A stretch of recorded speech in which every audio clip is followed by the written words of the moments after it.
Good evening, everybody, and welcome to the God Squad Pod. I am Dillion Desimber, the tattooed theologian, and I'm joined by the December Rose.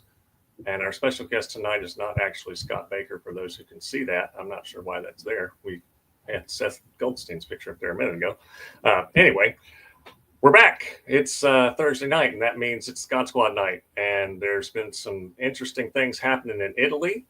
Inter Milan beat Barcelona this week in one of the classic Champions League ties for the ages. And then there was something that happened in Rome today, but I don't know what that was. What was that, Dee? We have it's kind of important for a lot of people. Yeah, well, we got a new pope today. How about that?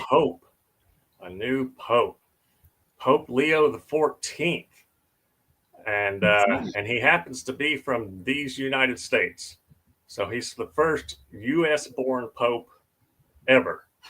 Which is kind of a big deal. Maybe he'll supplant Christopher Columbus for Italian Americans, and we can stop celebrating that genocidal idiot.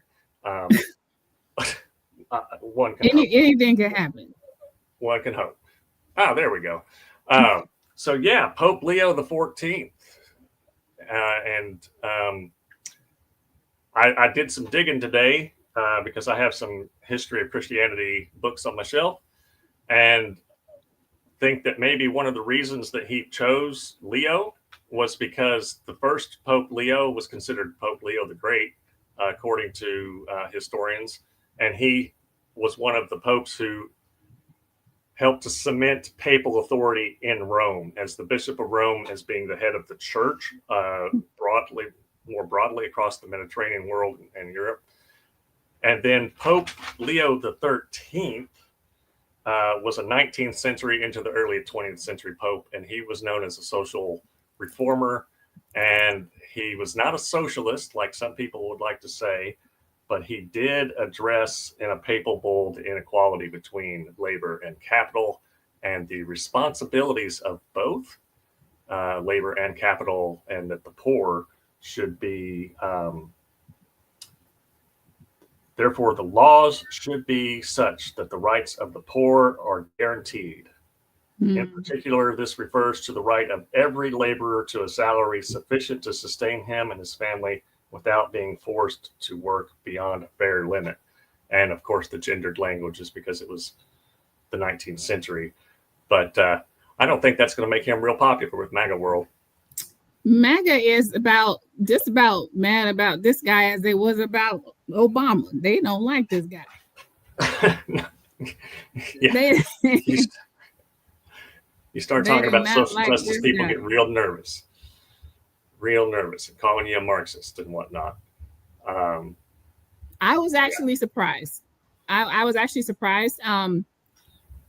And maybe many people were. I don't know, but maybe I shouldn't. But I don't follow these things as closely as probably a lot of folks. I'm not Catholic. I got a lot of Catholic friends, but I don't follow these things. A lot of people said that Pope Francis leaned in with this guy and kind of like gave him his vote before he passed, kind of thing.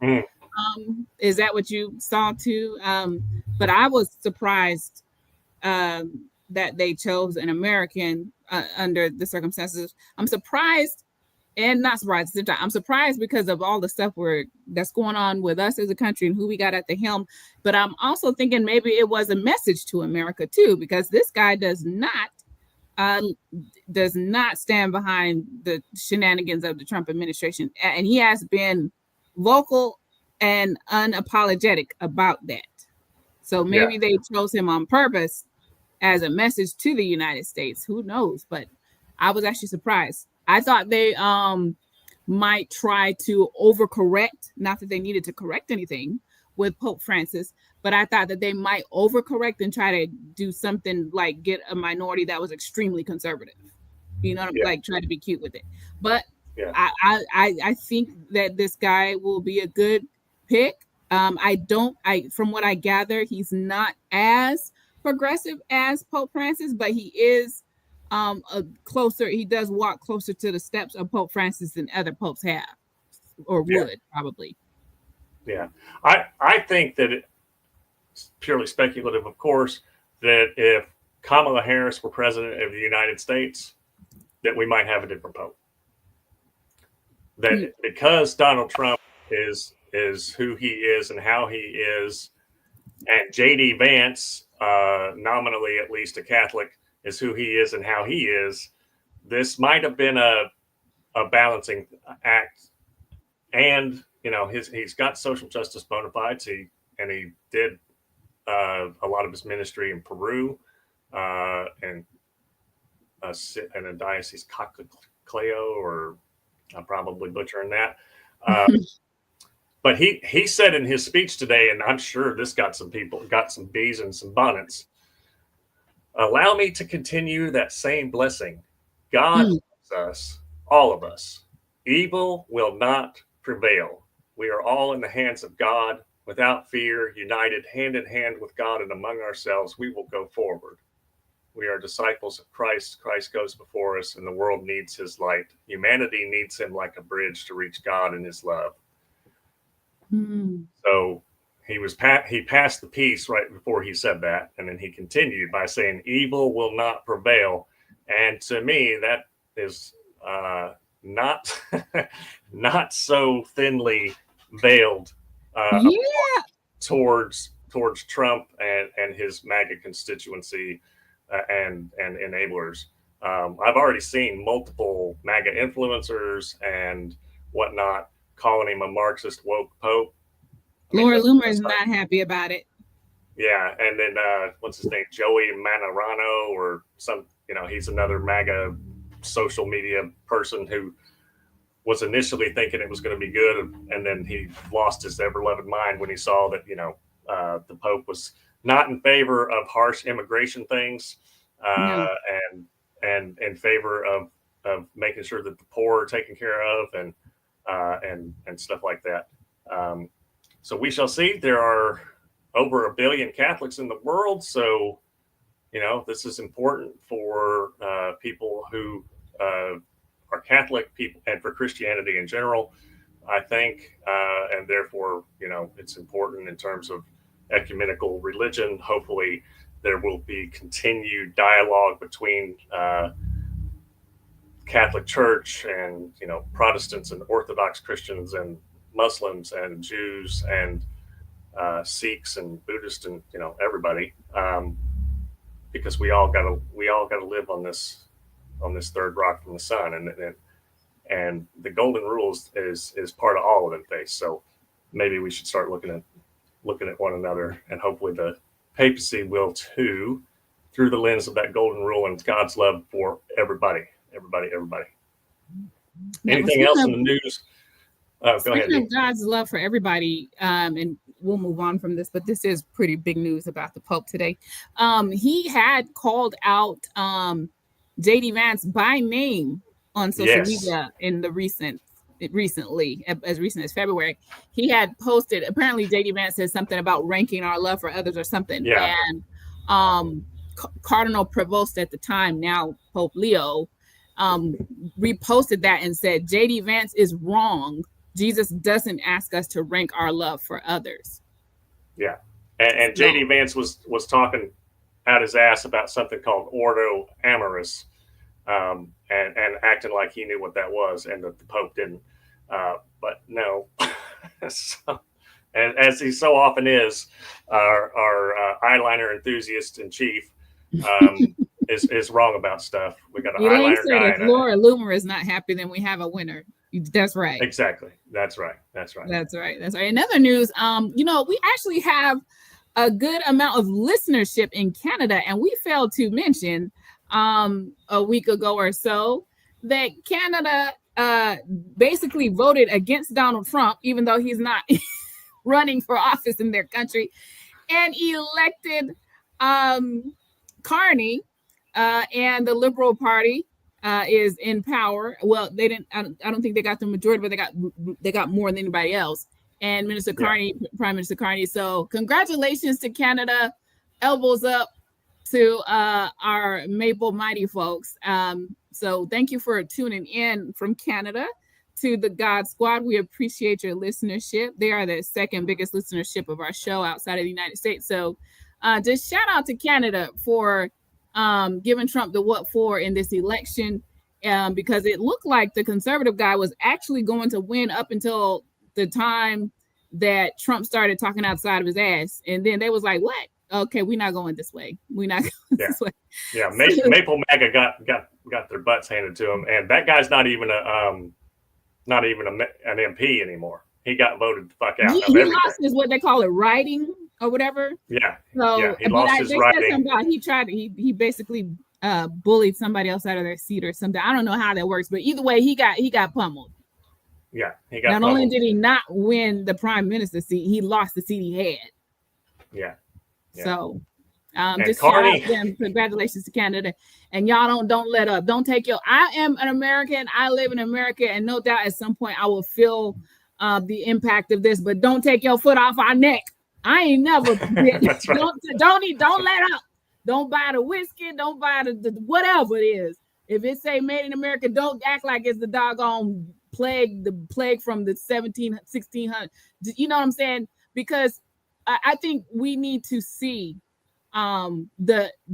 unfortunately for us, I think we need to see the everyday real life on the ground impact of having a clown in the White House. Yeah. Who talks out the side of his neck, makes shit up, pulls stuff out of his ass, talking about gas is down, groceries are down. Just lying. Groceries are not down. Eggs are not down. Gas is down some, and it has nothing to do with Donald Trump.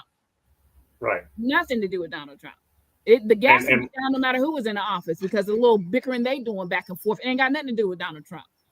Yeah. Mark Carney came and visited Donald Trump, and Trump kept trying to push that whole Canada's going to be the 51st state thing. And Carney was like, I listened to the voters, and they said it's not for sale. Well, what he said, I like what he said, though. He says, I'm cute. He said, I talked to the owners of Canada. Yeah, I talked to the owners, and it's not for sale. And then Trump went on, and then Carney, you could see Carney sitting there just mouthing the word never, never, never, but not saying it out loud. And then at one point he rolled his eyes, like big time rolled his eyes, because Trump was being Trump. And you know, Trump is as Jasmine Crockett so beautifully stated in Congress this week, about a bunch of Trump policies, low IQ. Yeah. Low IQ. Pretty much. But you know who's not low IQ? Our special guest tonight is not low IQ. Absolutely. For certain. Rabbi Seth Goldstein, let me pull up, has served as the rabbi at Temple Beth Hatfiloh, probably butchered that, even though he just told me how to say it, in Olympia, Washington, since his ordination in 2003. He is both committed to creating a vibrant Jewish community and using a spiritual voice to speak to the issues of social justice and common concern. Amen to that. Amen. You can also find Rabbi Seth on TikTok and Instagram, and his Substack, Rabbi 360. He previously produced a podcast, Torah Too Long Didn't Read, which is a hilarious name, and a web series, Carpooling with Rabbi, both of which can still be found on the internet. I did find them today. I saw them, so there was evidence that is true. And we're going to bring on Rabbi Seth in a minute, but Dee, you had a video to kind of further introduce our guest tonight. So let's roll that beautiful bean footage. Yeah, I wanted to play this because, you know, lately Trump has really been using the Jewish community as a weapon against other communities, against students, against people, against colleges and universities, claiming that they're being anti-Semitic if they don't, you know, basically get rid of all their DEI programs and fall in line. So I believe that his voice, Rabbi Seth's voice, is important. It's more, probably more now than ever before. And so that's why I want to open us up with this video. And it's the Jewish value behind opposing Trump. Reason why rabbis, Jews, should be rising up and opposing much of what the Trump administration is doing right now. And that is the high value that Judaism places on pikuach nefesh, on saving a life. This value comes from the Torah, from Leviticus 18:5. You shall keep my laws and my rules by the pursuit of which human beings shall live, v'chai bahem, that you shall live by them. Because our tradition understands that to mean that you shall live by them, not die by them, meaning that the pursuit of Jewish practice of spirituality should be life-affirming and affirming the preservation of life, and anything that comes in conflict with that, then you should overrule that Jewish practice. So, for example, if you can't fast on Yom Kippur for whatever reason, then you shouldn't fast, that you should eat. Or if you need to violate Shabbat in order to get medical attention, then you must do so. And so how does this pertain to this political moment? Because so much of what the Trump administration is doing is against the preservation of life. And people are going to die because of it. Halting HIV drug distribution in poor countries, people are going to die. Halting funding for mine clearing, it says it right there. People are going to die. Pulling out of the WHO, the World Health Organization, people are going to die.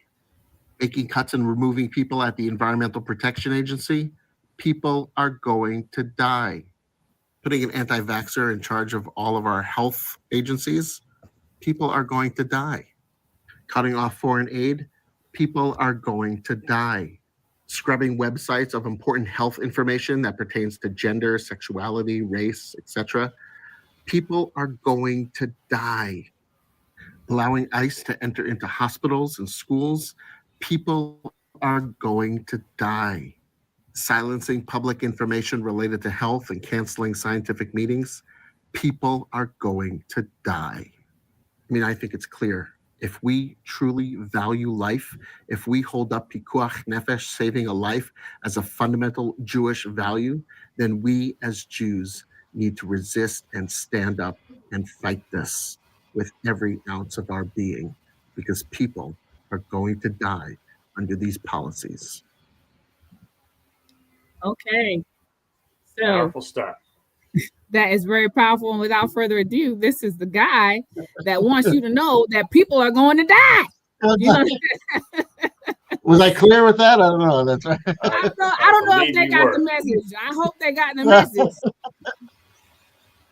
Thank you so much for doing that. Well, thank you so much for inviting me on. And yeah, who knew I was going to come on the same day as the Pope, the new Pope? That was a special treat. Well, this is the big news story of the day, actually, is your presence on the God Squad. But from where I'm sitting, it sounds a lot like, and I'm gonna do my best. Pikuach nefesh is a really pro-life kind of movement, which is kind of the opposite of the pseudo pro-life Christian right. Fair?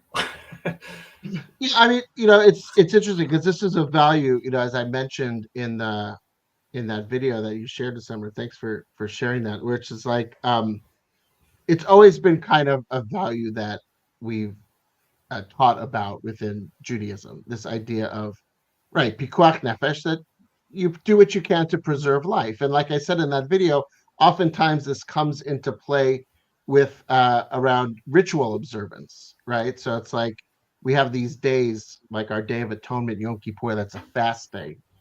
You're not meant to fast. I mean, you're not meant to eat, you're meant to fast. But if you can't, for whatever reason, health reasons, either physical health or mental health, then it's not only that you shouldn't not fast, but you must eat, right? So it's like, so this value of saving life and preserving life is of great importance. And like I showed, it drawn from a reading of the book of Leviticus, where it says, you shall live by these laws, right? Not die by them. So I've been holding on to this concept. And then as we started to see with a lot of what the current administration is doing, especially with the rollbacks and the firings and the cutting off of funding, and how much of that was impacting public health, individual, even the environmental things and all that stuff, that there's going to be such negative impacts for us, not just here in the US, but all over the world, as we've seen, that it just got me thinking, like, well, this value of pikuach nefesh that we're supposed to uphold should apply here as well, right? It should apply here as well, that we could read public policy, that we can approach public policy with the same idea, that we're going to bring this value to that and see these policies are going to jeopardize health. They're going to put people at risk. People are going to die. And so we need to We might have use to get a that as a t-shirt made spiritual for base. you. People are going to die. Rabbi Goldstein. Be like, yeah, exactly. That why not? Like, this is as I know, as we talk about all the time, as you talk about all the time, that operating in the public sphere, like especially opposing this current administration, is a spiritual value, right? We hold on to our spiritual values, that this is that it is something that comes from our faith and our teachings, and that very much is true for me as well. And how do I root it in Jewish spiritual teachings? And this value just rose to the surface for me in terms of a direct connection, honestly, between this value of pikuach nefesh and opposing these government policies. I've started actually revisiting it again because I started making a series of videos focusing on one topic each time, as opposed to doing that litany. But again, just trying to impress, because it just, when every time we open up the newspaper or whatever, that's sort of an antiquated statement, but every time we click open the newspaper, we see what's happening. And again, just so many people are going to be at risk, are going to be suffering, are going to be, at a loss in terms of access to healthcare, or decreasing environmental regulations, even food regulations. All these things are going to have such negative health consequences and sterile negative consequences. Yeah, it sounds a lot like the conclusion that I came to with Jesus's use of the golden rule, which I believe he found from Rabbi Hillel, and everything you do unto others as you would have them do to you. This is the law and the prophets. That's a big statement. Yeah. And when I look at that statement and take it seriously, I can't be putting my energy towards things that harm other people, that are detrimental to life and happiness and their spiritual, emotional, and physical well-being. Peace. Yeah, and their physical, the peace of non-warfare, and those kinds of things. And I watched those videos. Y'all go to Instagram, Rabbi360, and watch the 6 videos that he has on that on this topic, pikuach nefesh. They're excellent and very illuminating. So thank you for that. Thanks. 6 so far. I'm probably going to keep going with them just because it seems to be so impactful. And I'm glad you raised that. Well, the statement of Jesus or the statement of Hillel. And I think what's interesting in the Hillel version of it that we find in the Talmud within Judaism, that it's specifically put in the negative, that it's that which is harmful to you, don't do to another. And so it puts that harm front and center, to say, like, yes, there's that, like, we don't want this to harm us, so we should not be doing it to others. I mean, these things are going to be harmful, so we need to dial them back, and to see, we need to affirm life and love. Yes. I think it's. Oh, go ahead. Oh no, I was just going to ask you a question about your journey, as far as your faith goes, and for those who, a lot of the time the lines are blurred between Judaism and Christianity, and especially when we're at a time right now where we have someone who claims to be Christian. I don't know what you can call Donald Trump, but when you have a lot of Christians that are using Judaism as a weapon against others. And I just want to know your thoughts about that, as far as folks getting, having their visas canceled, revoked, on the grounds of anti-Semitism, when they're just protesting the killing that's happened in Gaza. They don't have, a lot of them didn't mention Jews or even Israel in some instances, just in a lot of instances, not all, but just protesting the killing and the denial of aid and food and basic necessities for those that are in Gaza. And I just wonder, what is your thoughts on folks using your faith and culture as a weapon against others, which is what is being done right now by this administration?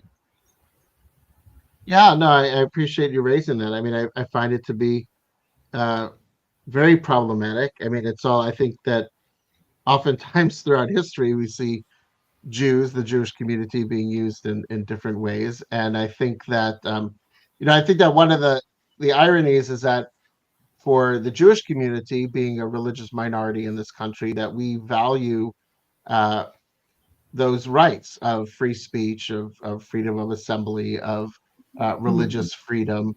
And so while, that approach that, I may not, forgot who said it, but I might not agree with what you are saying, but I'll defend your right to say it. I think that that's one of the values of our country that we're seeing violated right now. This idea that people can't even have an peacefully opinion. assemble it and express your opinion in a peaceful way, and that their status is being used against them, and then in the name of anti-Semitism, or in the name of this, it's like, well, we want. No, I think some in the Jewish community support, freedom of speech and expression, and especially like what we're seeing with people, unrelated to that, where it's just in general, where we're seeing people, especially around immigration, where people are being, deported without due process, and those are the things that that are so important to us as a nation, right? Due process of law, that we have these laws, we have these rights, that we're able to guarantee these basic freedoms. And again, from the Jewish community perspective, when those basic freedoms are being violated, it's especially in our name, it's very upsetting, because we stand by them, not just in principle, but we've benefited from them, again, as a minority in this, as a religious minority in this country. And so yeah, it's been because I also think that it's a distraction, because yes, there are issues of anti-Semitism that exist, right? And there are issues of other, hatreds, and it sort of distracts from addressing some of those real issues. I think it dilutes. Well. I think it dilutes the real. There, like you said, anti-Semitism is a real thing. So is any other thing. Against any other religion, race, culture, ethnicity. All those things are real. So when you weaponize them for political gain, it diminishes the real impact of anti-Semitism and the real threat of it against Jewish people and Jewish communities that does exist. It diminishes it, and it cheapens something that's actually very significant, very important, and should be addressed. But they make it a joke by using it against a student who wrote an article. Yeah. Who's never been on a protest anywhere, or held up a sign, or ransacked a university, or camped out on a lawn. Never, just wrote an article. And so it trivializes something that's actually serious, that we need to take seriously, and that we need to stand up against. And it takes it and makes it comical and cruel. And that's my perspective of what they're doing. Yeah, especially when it's done by... Oh, sorry, Dillion. I was going to say, it feeds the polarization, that this is like sort of pitting groups against each other, when that's not what we need right now, right? We need to be able to find commonality, especially in response to authoritarianism. And that commonality isn't going to be 100% all the time, right? Nobody's going to agree all over. But when the powers that be are trying to divide groups that would, can potentially work together against them, that's seemingly part of a strategy in a way. And we need to be able to put those aside to be able to examine that. And because it's much more nuanced than that. It's not as simple as X and Y. And so we have to be, when it's posited as that, something is lost, it's diminished. And we're not really, there's the real there's the real isms and the real hatred out there, and then there's the that get lost in that, and we're not able to really sort of examine that when it gets used as a tool to just pit people against each other. Yeah, especially when it comes from a regime that pardoned white supremacist, anti-Semitic Yeah. insurrectionists. I don't want to hear about anti-Semitism from Donald Trump when he pardons a guy who wore horrifically Right, yeah. anti-Semitic clothing. Like, no, man.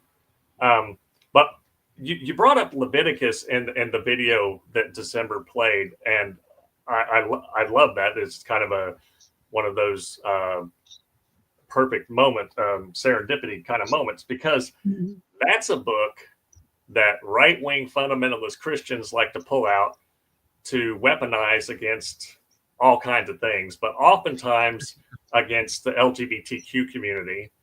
But more broadly, for the Tanakh in general, Christians like Charlie Kirk and, MAGA world Christians, Christian nationalists, will use it to against women and their reproductive health rights. And, they'll quote Jeremiah 1:5 inexplicably as a reason to be anti-abortion. Or they'll quote, the 10 Commandments, thou shalt not murder, as a reason to be against women having bodily autonomy over their reproductive health care. So what would your thoughts be on that kind of weaponization of your holy scriptures, completely devoid of the context of your holy scriptures?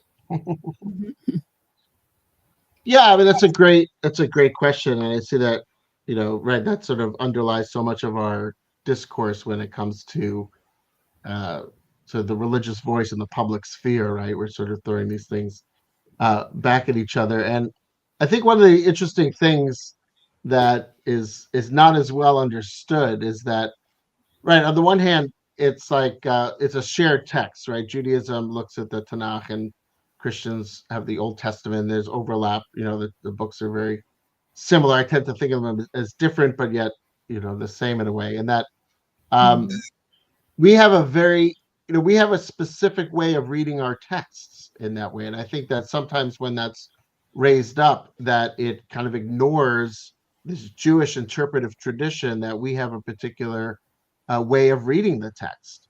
And Christianity does as well. That's just different than the way Judaism reads it. And I think that sometimes is lost, right? So you see, like for example, like you mentioned the Jeremiah text, which within the Jewish context doesn't really apply to reproductive justice. It's not like a text that we use or read in that. It means something else, right? It has to do more with the the prophetic imagination, and just so that the tale of Jeremiah's anointment as prophet, and it's not a text that we would read to bring to bear on those issues, whereas other texts that we see within the Tanakh or in the Torah are, for example, in Exodus, one of the primary texts that we read that informs our approach to reproductive justice is a kind of very esoteric legal text in Exodus, where it talks about if people are fighting and they knock into a pregnant woman who then miscarries, right? Then the fighters or whoever caused the accident has to pay restitution, a fine. But if throughout that tussle, if the woman happens to die as well, then that person is charged with a capital offense, right? So it's seemingly sort of a narrow, esoteric legal text. But what that does in the Jewish community or in the Jewish reading of text is, because of that distinction, right? Because of that nuance, where if she just loses the pregnancy, a fine is paid, but if the mother dies as well, then it's a capital crime. Then how Jewish tradition reads that is, well, the Torah in this case is making a distinction between a fetus and a full human being. And that then leads on to how we understand the text. And it's interesting. I've made videos about that as well, and taught that in public forums, and people have argued with me about how the text is read, and I'm like, no, that's not how. Like I'm reading the text in a very specific Jewish way, and you're reading it maybe in a different way.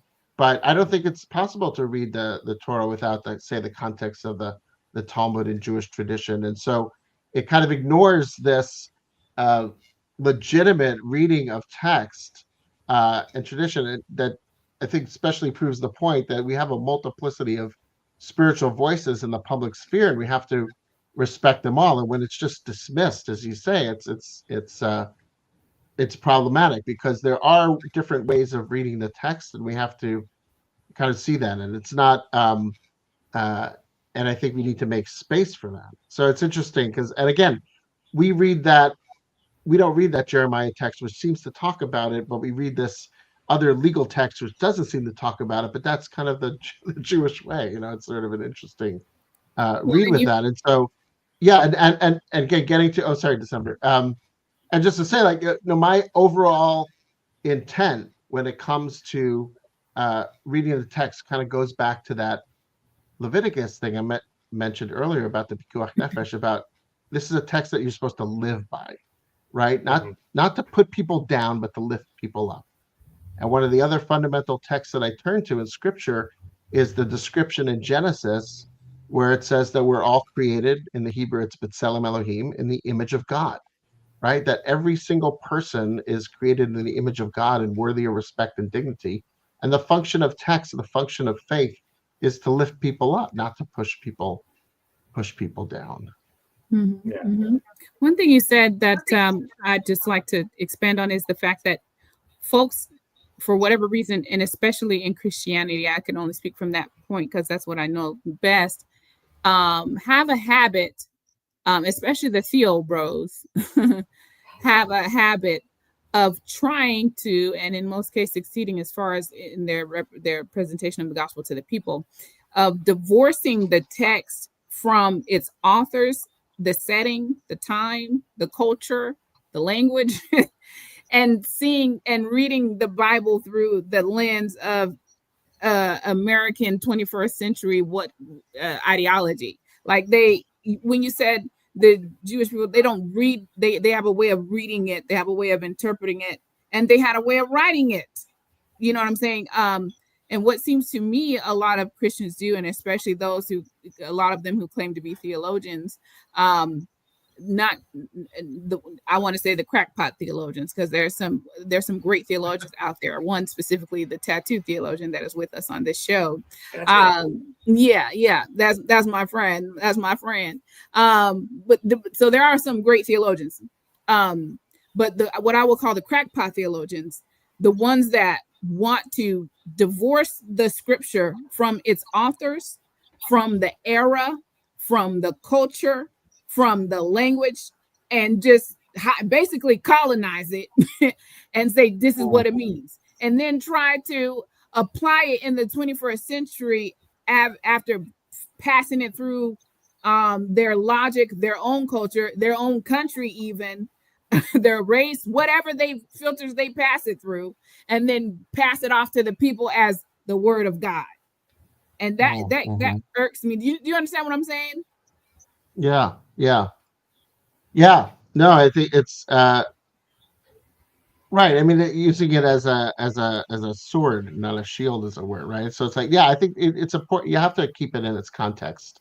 We have to understand the context, recognizing too that it's an ancient peoples who put the text. But I think that what are the values that underlie there that we're trying to be put forward, and I think that it requires a certain humility, right? A little humility in being the part of the text, and say, how can I be informed, by this, or how can I be guided in this, and not to say, well, I'm just going to take this book and use it just to advance my own agenda or my own needs, and use it in a way that, kind of a predetermined result. And it's pretty clear that it's like trying to make the text say something that it might not be. Yeah, that it doesn't say. They're trying to make it mold around whatever it is they're not looking to, in my opinion, to understand what does this book say. They're looking to make it say what they're saying, and wherever they could pick and choose and find to wrap it around what they already believe, and then that's what they go and preach. And I won't say it's specific to white theologians or anything like it's not. Everyone does. All the opportunists, preachers, ministers, theologians do this. An example would be that there's pastors that will tell you it's a curse if you don't tithe, and you need to tithe, and you need to bring all of the tithes into the storehouse, and and they'll say that they'll treat it like it's a commandment from God, even though it's not. But they'll do that while they're printing in a mixed fabric suit, a polyester suit. And then they're gonna go and just on Saturday they have some barbecue pork ribs. And after service, they're gonna go to the buffet and have some shrimp. And what I'm saying is they'll pick out that one thing and they'll ignore them 600 and something other laws.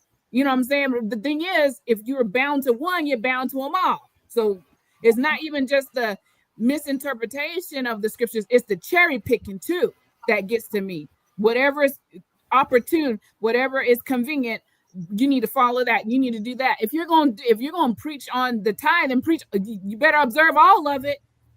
Then there's 600. Learn them all. Learn all the laws. If you know what I'm saying. So it's all that that manipulation of the gospel that you see. You know what I'm saying. I see it as manipulation and manipulating the people with the gospel and not even preaching the gospel really. But taking it and making it and molding it in their own image, not even in the image and the words and the meaning and the context of the authors themselves, and certainly not the spirit of the living God, but in their own image, you know? Yeah. I know Dillion knows what I'm talking about. Well, yeah,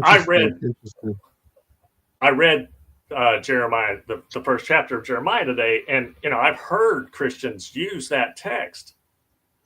And they only quote the first part of the first verse. Mm-hmm. Before you were in the belly, I knew you. If you just read the rest of the poem, you understand that it is about Jeremiah and Jeremiah alone, right? This is not you could generalize this to everybody kind of text. And Exodus 22:21, I think that's right. In the translation that I typically use, it uses the word miscarriage. And so I will say that the Bible doesn't call abortion murder or the death of a fetus, even through violence, murder. And people will be like, and they'll quote that, but they'll use a different translation. And that other translation makes it sound like the baby was born alive.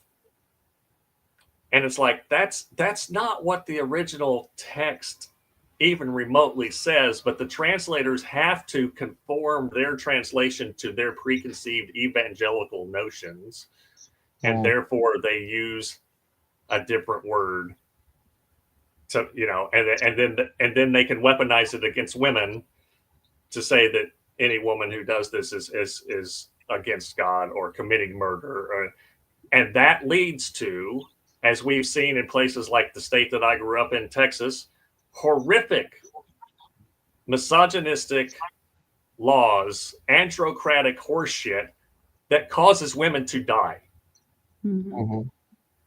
Like I said, people are going to die. People are going to die in the name of being pro-life. Yeah. In the name of being pro-life, women are dying.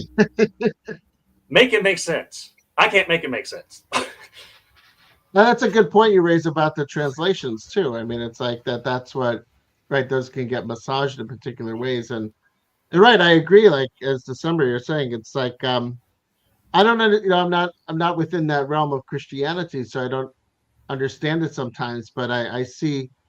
I'm not going for the pork or shrimp, but that's like the. But I understand. It's like I sort of take it all in, and I think that we wrestle with each thing, and it doesn't. We might emphasize things over another at different times, whatnot, but we're not in a position of kind of taking out the three verses and throwing away the rest, right? We all kind of take it seriously in its own way. So it's an interesting way of reading the text to me, especially when it comes to how people seem to focus only on the LGBTQ text in Leviticus and nothing else, which strikes me as odd. But Right. yeah, I think we're getting into trouble with when that's then used as Zil, you're saying, in the public sphere, and we get these laws that then are purporting to be in support of people and pro-life, but are really kind of creating harm and really about control, right? Using the text to control others. And again, that's not what the point of, for me, what scripture is or faith is. And the more we can have these multiple voices within the public sphere from a spiritual perspective, I think it's so important to be able to say, no, there are other ways to be concerned with public policy from a religious perspective, from a spiritual perspective, ones that affirm and hold up people, especially those who are most vulnerable and particularly at these times. Yeah, because when I read the Hebrew Bible, I see a lot of social justice in there, and Yeah, and prophets speaking to the need to take care of the people on the margins, exactly. whether they're part, of the same nationality or ethnic group or not.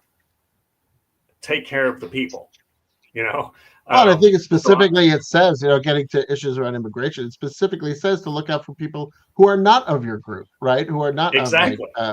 that, not just like, oh, take care of your own people. And then I guess that, going back to the Pope, that was kind of what the Pope was calling J.D. Vance out on, right? When he was sort of talking about, Yeah, you take care of your own people and then you have outside. And that's not what scripture says to me either.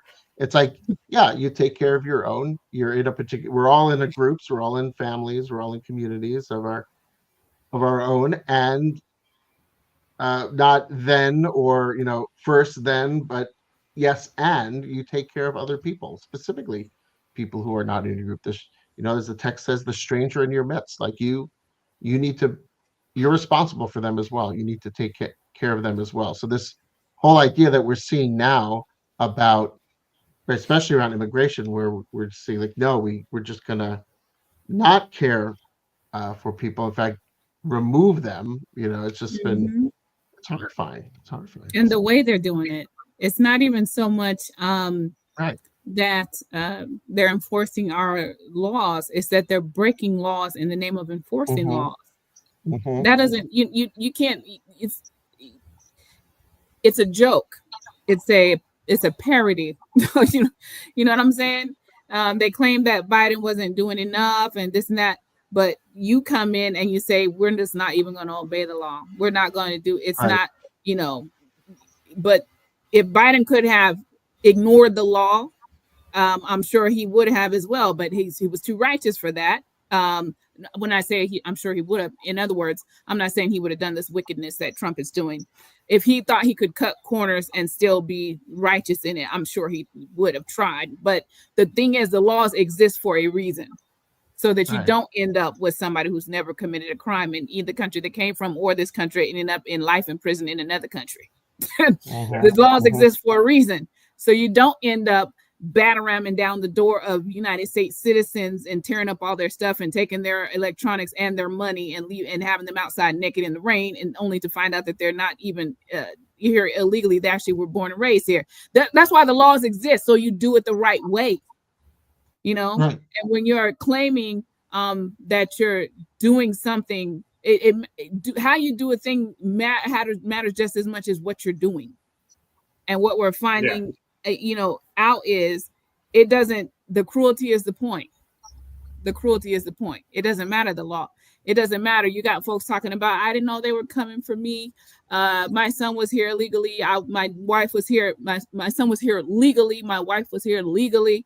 And these are folks who voted for Trump. And I'm thinking, y'all weren't listening, because I heard the man say, or his little bald-headed Nazi sidekick, I heard them say that they wanted to denaturalize people. I don't know what you thought that meant. That meant whether you was here legally or illegally, if you brown or black, they want you out. They ain't coming wholesale after Europeans that have overstayed their visas. They don't care about that. Right. There's thousands of them. They don't care.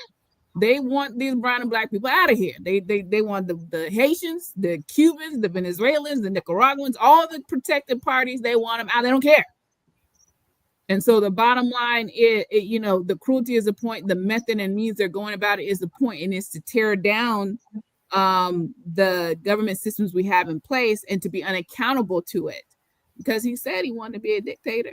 And you got folks who, Christian folks, and I wish more, and maybe there are, and I just don't see them because I'm not part of that community. I wish more Jewish people would be as vocal as you. But everybody ain't, maybe everybody don't have the courage like you do to just flat out call it out and just say, no, this ain't the God that I serve, and this isn't the verses that we live by, and this isn't, you shouldn't use Judaism as a weapon against students, or use Judaism as to oppress women. You know what I'm saying? But that is what is happening every day. That's what's happening. And I think a lot of people hear something like somebody's being anti-Semitic, or Harvard is anti-Semitic, and whoever knows, maybe they were in the past. But the fact that they won't get rid of their DEI programs doesn't make them anti-Semitic. But when you hear that, it automatically creates puts you in a place where you have to choose a side, and it gives you a false equivalency and a false choice. I can be completely accepting, celebrating, and loving toward the Jewish community and Israel, and I say at the same time that you should not block food aid, lights, power, water, and supplies to Gaza, or be murdering them mercilessly. I can say, well, two things can be true. Yeah. And I think a lot of people would agree. I mean, I think a lot of people would agree. And there are a lot of people within the Jewish community, not just me. Maybe I'm just more out there because I'm on social media more, but I see a lot of organizing within the Jewish community. And, we got to look, going back to the election. I mean, the Jewish community was one of the largest populations that did not vote for this person, right? Did not, especially when you break it down by religion, by that, I mean, Jews were probably the largest percentage among different religious groups that voted for Kamala Harris, did not vote for Donald Trump. And so I see a lot of folks within the Jewish community who are rising up and opposing this, and supporting, right, immigrant justice and reproductive justice, and women's rights in the LGBTQ community, and pushing against this, right, twisting of, as you say, the sort of the of our community, of our texts in other ways, and really trying to fight back against this, because because of our scripture, because of our history, we're deeply embedded in these issues of individual rights, of liberty, of immigration, and of inclusivity, and again, as our texts teach, to affirm and to raise up. And so, I see it happening within our Jewish community. Maybe it isn't as visible at different times, but I appreciate you raising that up, and I try to do what I can, but I know I have a lot of other partners within my community who are also very supportive, and because we don't like what we're seeing, right? This sort of slippery slope, the getting rid of law, the cruelty is the point, as you say. It's very scary, because you can just see where this is going. So, and that's where we need to find these places where we can come together across communities, right, across faiths, across communities, to stand together against this.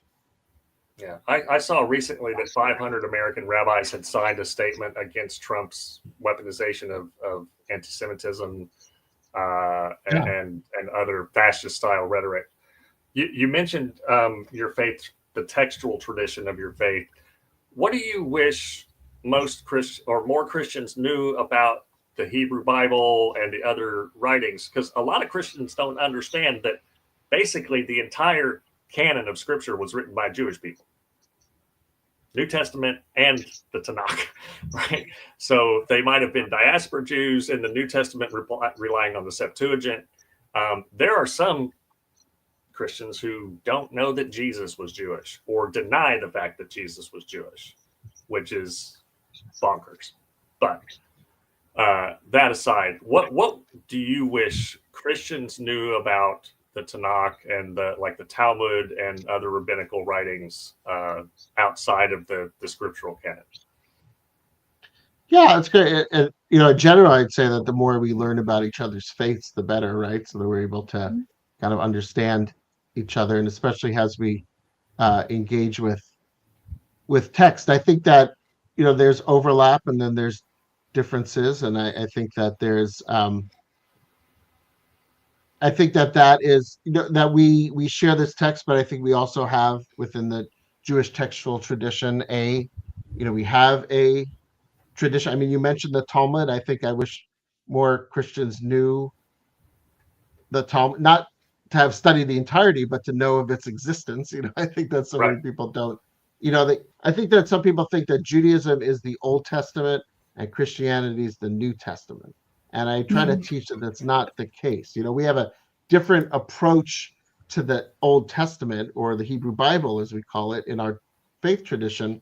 But we're not the religion of the Old Testament now. We're the religion of the Old Testament Hebrew Bible seen through the lens of Talmud and later Jewish interpretation. So we have just as there's the Gospels in Christianity, like we have our own kind of interpretive tradition within Judaism that, again, there's shared tradition, but there's also differences. And I think that, as Desimber was talking about holding things both at the same time, I think that that's something we can do. Like, I think sometimes, right, we raise up the Jewishness of Jesus. It's an important aspect of history and the faith traditions. I think sometimes people will say that to kind of erase Judaism, or to or to just say that, oh, we're all the same. But it's not. No, it's not the same. They're different. Jesus was they want to all lives matter Jesus. That we can hold the there is that aspect, but also there's difference there, and there's like distinction, and it's not that's not the same. I'm not the same type of Jewish person that Jesus was. We're so yeah, that's important, and to be able to hold those distinctions, just to sort of recognize that it is kind of a separate, an overlapping but yet separate tradition when it comes to text. So like when we were talking earlier about how we interpret scripture, that's our legitimate way. It might be a different way of seeing scripture than others, and I think some people just don't understand like how we do that, or read text. That's why, like I was saying, when we raise up the text, say around reproductive justice and in Exodus 22, as you mentioned, and people say, no, that's not how you read it. It's like, yeah, that's how you read it, but it's like, but that's the Jewish. So we don't argue with me about it, but so you're just like, again, but those are all more opportunities to connect. So I like sharing that aspect to it. I think that the more folks understood that, I think that's what I would appreciate. Yeah. And just your last point, when I've seen this done, and I've quoted rabbis online in my work as a public theologian pushing back against this stuff, and these Theo bros, these guys that have never taken even an undergraduate Bible class, will tell me that the rabbi is wrong, and I'm like, okay, man. No, your idea that the Holy Spirit can tell you that this person who's gone to rabbinical school and who knows all of these things, you're full of it, right? Mm-hmm. So for those who don't know, how does one become a rabbi? Because my Hebrew Bible professor had to do a lot of real hard work to get that PhD, and I'm assuming it's pretty similar. So what's that like? What's that process like? Yeah, so rabbinical school or seminary is a it's postgraduate, so it's like the undergraduate degree, and it's a program that's about 5 or 6 years, kind of depending on how many kind of how much background you have going into it, because there's a lot that goes into it, and because of the language, like you mentioned, there's textual study, right? There's language study, Hebrew, uh, and Aramaic as well. Um, then there's also these layers of texts, not just the Bible, but Talmud and later traditions, theology. Um, but then rabbinical school also has its aspects of kind of practical professional school in terms of how you function and liturgy and uh, leading worship and ritual and that, and even to the minutia of like working in congregations and that sort of thing. So yeah, it covers a lot, and it's a lot of study to get to a point because of that. Uh, right, because of the seriousness and the rootedness in text, and that again, from the Jewish perspective, it takes a lot to sort of get to that point, to be able to uh, speak with authority, to know how to read text and how to interpret text. And while we might not learn everything we need to know in those 6 years, where we learn how to learn, right? So we're able to continue to grow. Mhm. And I mean, look, everybody's still learning all the time, right? We're all learners. We're lifelong learners. So there's definitely aspects of continuing to uncover and study and interpret and think about, and especially like we're talking about here, how we engage with the changing world, right? Which requires us to kind of look at our texts again and differently and see what they might be teaching us, or how can we do it, and how can that be brought to bear, right? We thought we got through this once already with this Yeah. president, but now we're back again. So it's like, Here we okay, go we have to, again. yeah, exactly. Yes. So it's continuously evolving, and so that, yeah, so it was definitely not an easy haul, and it's something that's continually uh, um, continuously evolving, learning in terms of that. I think So that's awesome. Now, you were ordained in 2003. Have you been for this entire, 22 years at Temple Beth Hatfiloh? Am I pronouncing that right? How do you pronounce that? yeah, that was great. Yeah, yeah, Okay. uh, And that's up in yeah. Washington State. That's I've where I'm from. been. I'm from Washington State, actually. Oh, you are? hmm I'm from Moses Lake, Washington. It's a little town in between Seattle and Yeah, Spokane. I've been there. Yeah. Been It's through a little there. one-horse Yeah, I've town. been there. Yeah. Well, you So can't you've live been here. there this Right? whole I time mean, for it's 2 Moses. You can't be a rabbi and not know about Moses Lake, right? So that's Okay. There you go. Most people don't. It's such a small town. yeah. Well, we're No, famous for one small thing, one terrible tragedy that we had one of the first, not one of the, well, yeah, one of the early on school, like mass, like school Oh shootings, like dear. Columbine type thing, that we oh, had there when I was in junior high school. So some people know about that, but otherwise, most people oh, don't know about that little bitty town sitting there. I didn't even know about that. I knew about Moses Lake, but I didn't know about that. So I'll Yeah, have to yeah, look that up. unfortunately. But Yeah, you've been at Temple Beth Hatfiloh for 20 years, serving in the yeah. ministry. That's Uh-huh. amazing. How has that been life as, well, we in our faith we call that a pastor. But Yeah. how has that been? And is that you plan to do that for the next 20 years? you plan to do that for the rest of your life, or what's the plans there? And one day I'm gonna have to make a trip up there and come and worship with y'all. Yeah, please do. Please do. Um, yeah, I don't, when I was in seminary, when I was in rabbinical school, I wasn't exactly sure what I wanted to do, to work with a congregation. I thought I might want to do some other communal type work, or work with college students, or something. I wasn't sure. But then I made this connection with the community out here, and I'm from back east. I'm from New York. And so I really didn't have much of a sense of Washington State. I've been once before.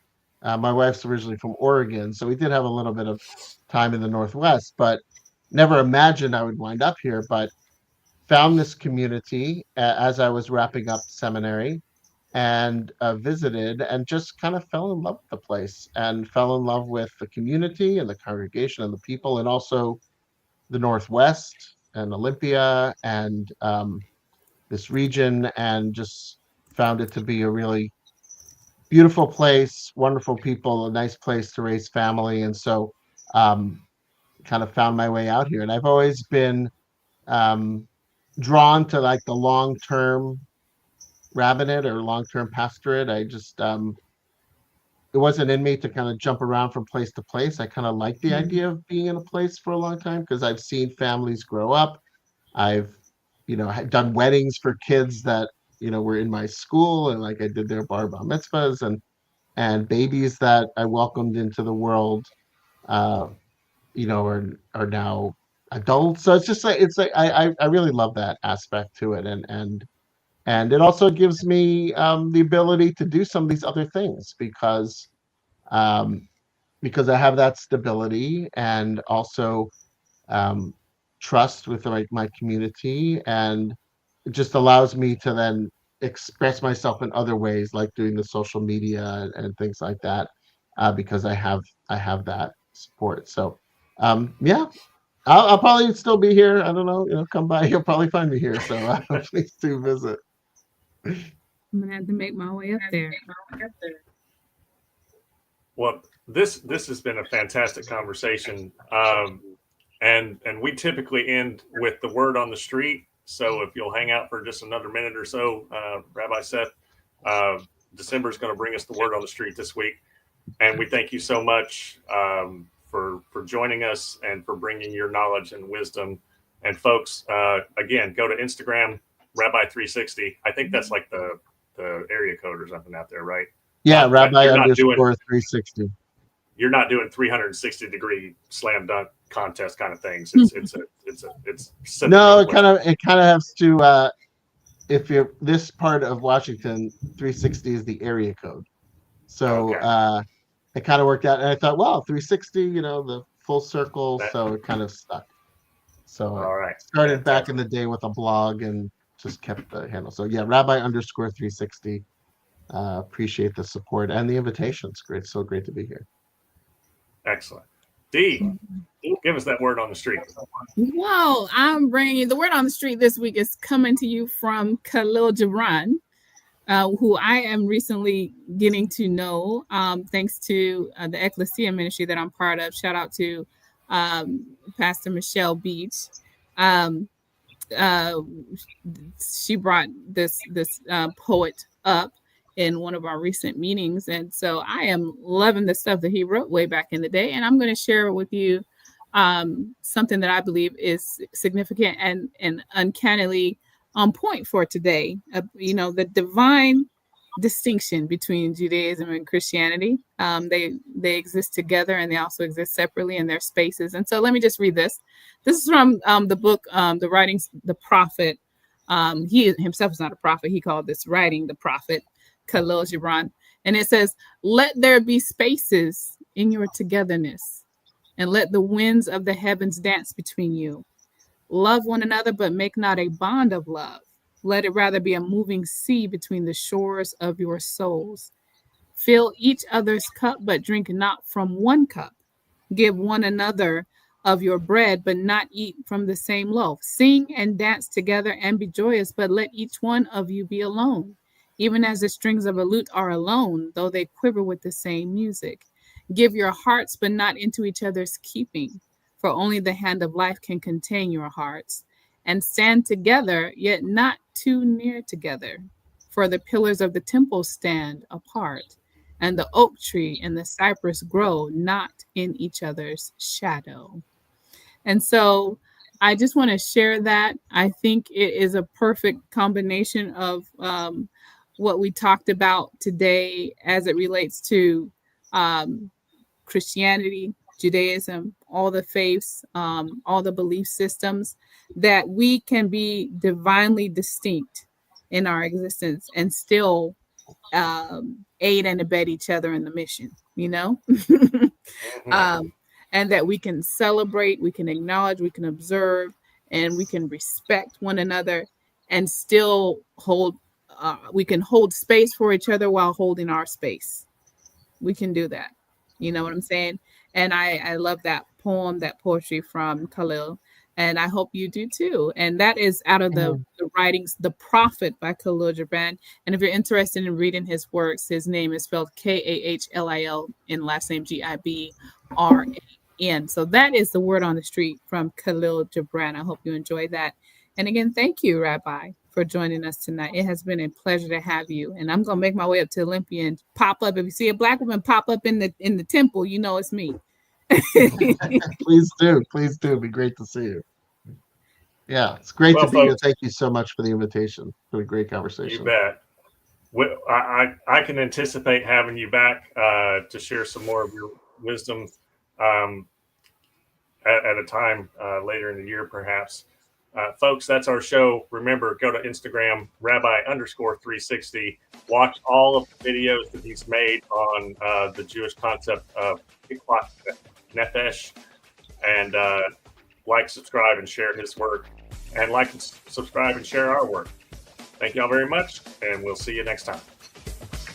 See y'all next time.